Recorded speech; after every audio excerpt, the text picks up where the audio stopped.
Bonjour à tous et bienvenue sur la chaîne Murmure de l'Invisible pour cette présentation d'oracle.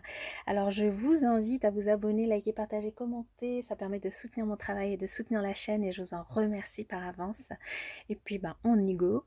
J'ai terminé la série que j'avais en tout cas en ma possession des oracles de Lucy Cavendish, mais ici je vous présente l'oracle des esprits de l'eau qui, comme vous le verrez au niveau de l'illustration du coffret, ressemble à certains oracles de Lucy Cavendish, mais c'est normal parce que la créatrice n'est nulle autre que l'illustratrice des oracles, de certains oracles de Lucy Cavendish, c'est Jasmine Beckett Griffith, qui a travaillé ici sur cet oracle en collaboration avec Amber Logan et Kashina Micheletto.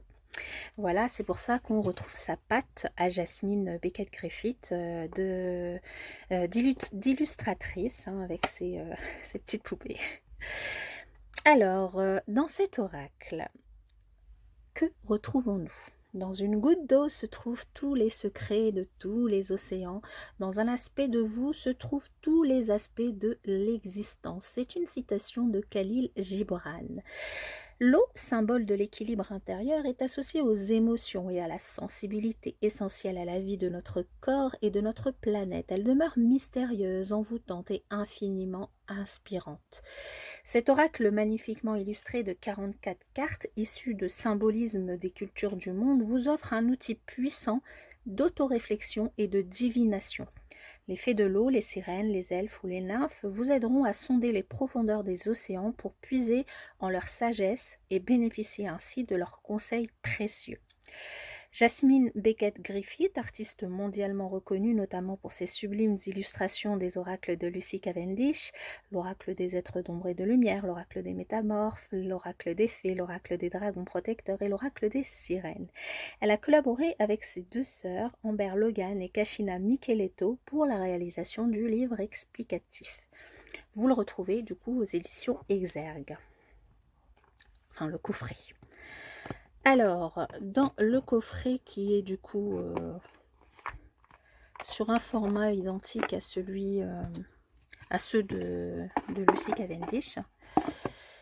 Alors, nous retrouvons les cartes et le livret. Le livret, donc, avec ce magnifique bleu qui est du coup le même que sur la couverture de l'oracle. Et le dos, nous avons ça. Et donc, à l'intérieur, nous retrouvons donc la couverture est en papier glacé, les pages en papier normal. Et nous retrouvons donc l'introduction, comment utiliser cet oracle, préparation des cartes, préparation dans le tirage, avant le tirage, la façon dont on bat les cartes, l'interprétation, interpréter les cartes pour les autres, le type d'interprétation et le positionnement des cartes, donc avec des exemples de tirage, le message des cartes, à propos des auteurs, les ouvrages illustrés par Jasmine Beckett Griffith parus chez le même éditeur. Donc, vous aurez la liste à la fin. Donc voilà, donc là on retrouve l'introduction, comme je viens de vous le dire. Et donc ensuite les cartes, on a donc comme pour les autres, une petite image de la carte en noir et blanc, le numéro de la carte et le nom de la carte, un petit texte, le message divinatoire de la carte, et puis son contraire, donc finalement ce qu'il y a à travailler. Vous retrouvez ça sur l'entièreté des cartes. Et puis à la fin, voilà, un petit texte et les ouvrages. Et puis vous pouvez prendre des notes, il y a quelques pages blanches, vous pouvez prendre des notes si vous le souhaitez. Alors, les cartes, elles sont d'un format oracle normal. Donc voilà, des grandes cartes, il faut avoir de grandes mains. Elles sont de très bonne qualité, là il n'y a rien à dire, voilà. Elles glissent moyennement, parce qu'elles ne sont pas glacées de ce côté-là en fait. Elles sont glacées sur le verso, oui. Mais sur le recto, non, elles sont un peu cartonnées. Du coup, c'est pour ça qu'elles glissent pas aussi facilement que les autres. Voilà. Maintenant, c'est pas trop gênant. Le dos, donc on a ce dos qu'on retrouve, c'est la couverture du livre et du coffret. Et puis les tranches sont dorées. Et puis au niveau des illustrations, on a un encadré du coup autour de la carte, et puis on a l'illustration avec le numéro et le nom de la carte en bas. Et on a aussi des petits symboles sous les cartes, sachant qu'on a des cartes qui sont en mode portrait et certaines qui sont en mode paysage, et on a des petits symboles qui du coup sont expliqués dans le livre. Voilà, donc je vais vous présenter les cartes, et puis à la fin, comme habituellement, je vous tirerai une carte pour un message et pour vous lire le message du livre, pour que vous voyez un petit peu comment ça fonctionne.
Voilà, alors je vais vous tirer une petite carte.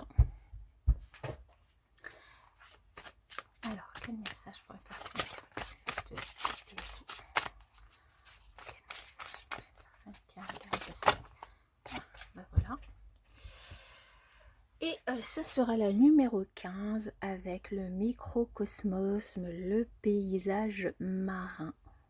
Là, pour que vous voyez bien l'intérieur de la boule. Voilà. Et vous voyez du coup le petit signe ici, c'est une pieuvre. Donc je vais vous lire sa signification.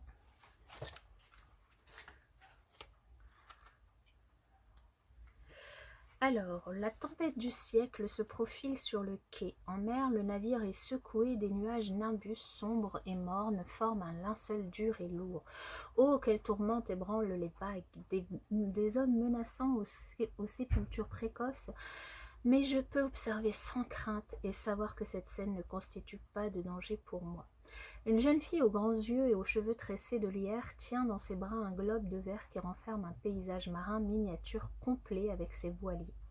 Bien qu'une tempête semble déferler, notre jeune fille sait qu'elle est en sécurité hors de la sphère où la scène est soigneusement contenue. Le message divinatoire de cette carte, c'est hors de danger. D'ici peu, vous allez être témoin d'un événement traumatique, mais n'ayez crainte, vous êtes protégé. Bien que perturbant, le trouble à venir est assez éloigné de vous pour que vous ne souffriez pas directement. Lorsque la tempête arrive, il se peut que vous vous sentiez impuissant, mais acceptez qu'il n'y ait rien que vous puissiez faire. Certaines choses sont hors de contrôle et vous devrez peut-être simplement être là et les regarder se dérouler. Donc voilà pour ce message. Et alors je vous dis rapidement au niveau des symboles qu'on retrouve sur les cartes, leur signification.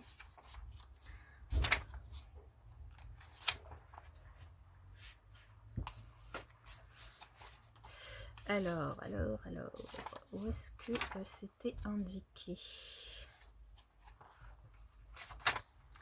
Faut juste que je le retrouve.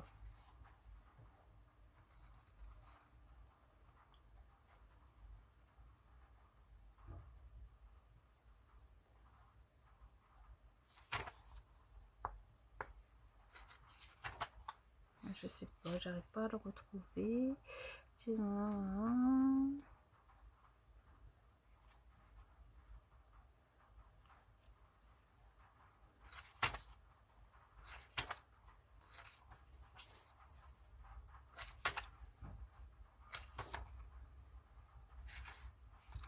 Message des cartes, alors c'était à la fin, je ne sais plus. Bon, je ne retrouve plus. Il me semblait bien que j'avais lu les petits symboles.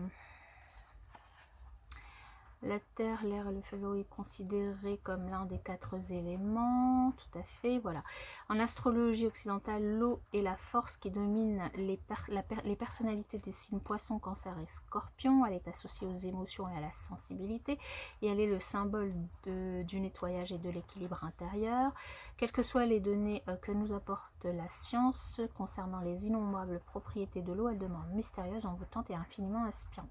Cet oracle sur le thème de l'eau est tiré du symbolisme et des interprétations d'individus et des cultures du monde entier. Ce jeu de cartes s'inspire du folklore, des histoires, des mythologies et des croyances religieuses fortement ancrées. Dans ce coffret, la sagesse des anciens et les analyses des contemporains sont associées à de sublimes illustrations. Vous tenez ainsi entre les mains un outil puissant de divination. Votre réflexion sera bien entendu favorisée par les sirènes et leurs amis du royaume de la mer. Il me semblait que ça voulait dire quelque chose. Connecté aux cartes, oui. Donc ça, je l'avais lu.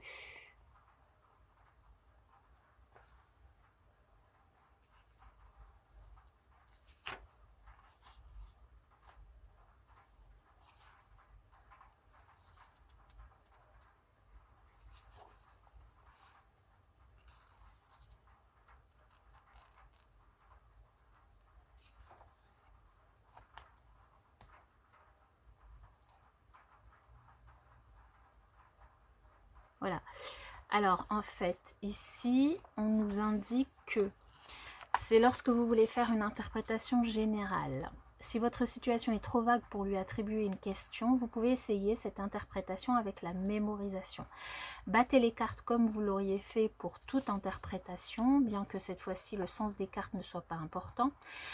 Pour ce tirage, laissez votre esprit vierge de toute question ou de tout mot, visualisez votre scène de méditation préférée avec l'eau, que ce soit des vagues qui s'écrasent, des gouttes de pluie, etc. Lorsque vous vous sentez prêt, commencez par disposer toutes les cartes face retournée, soit au hasard, soit en rangée bien disposée, ou encore selon une autre disposition qui vous attire sur le moment. Continuez jusqu'à ce que toutes les cartes soient sur la table. Après avoir vidé votre esprit de toute idée ou pensée, ou en visualisant votre scène agréable, retournez les deux cartes au hasard. Regardez le symbole en bas des cartes, donc on retrouve ici, on a une pieuvre, et essayez de mémoriser l'emplacement des cartes ainsi que le symbole.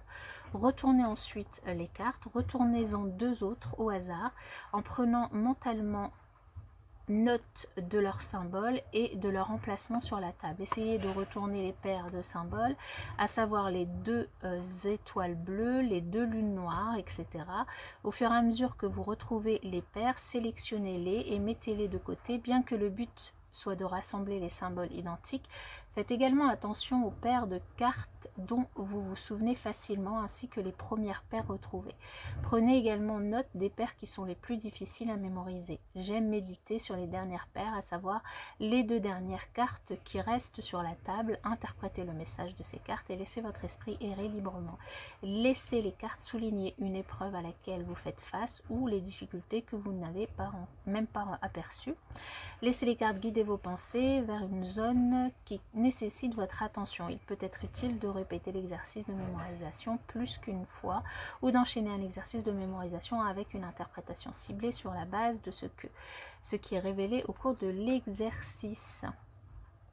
Bon, bah en fait, il y en a plusieurs, mais en fait, c'est par paire que ça fonctionne, puisqu'on a une encre, on a alors ça c'est une pieuvre et ça c'est une je sais plus son nom je sais plus, la honte. Là une goutte d'eau, on a une étoile, on a une encre, on a une lune, on a un coquillage, on a une tortue. Oui, donc en fait elles vont par paire et c'est pour du coup l'exercice de mémorisation qui est proposé dans le livre. Voilà, ok, donc c'est pour un tirage spécifique. Très bien, bon bah j'espère en tout cas mes chers amis que cette présentation d'oracle vous aura plu. Et du coup n'hésitez pas à faire part de vos remarques, hein, évidemment. Et puis moi pour ma part je vous dis à bientôt pour une prochaine review.